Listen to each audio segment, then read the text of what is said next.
there was this thing called Park Day when we were in middle school, which Okay. we just, yep, it was a I'm homeschool curious. thing. We just went to the park. Okay.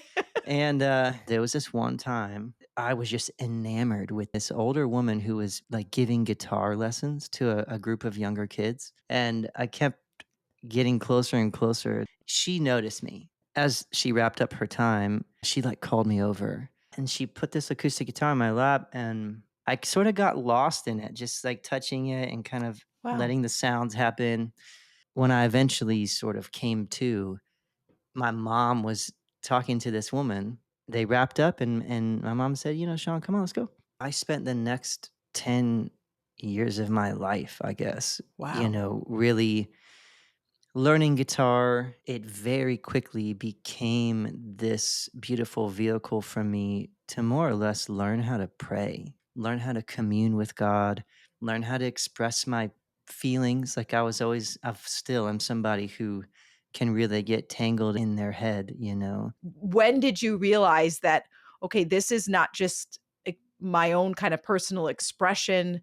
This is actually what I'm going to do with my life, with my career. That's kind of the beautiful resolve moment of all this. I was in college and I was pursuing engineering, but I just couldn't shake this music part of my life and how it intersected with my spiritual life. And I just got to a point where I was like, I feel like this is what I'm supposed to give my life to. And I went home and I was ready to kind of tell my parents that I just want to change my major. I want to make a pretty big life shift. When I told them, my mom just started instantly crying. She went and got this piece of art and she said, she's like, do you remember that day in the park?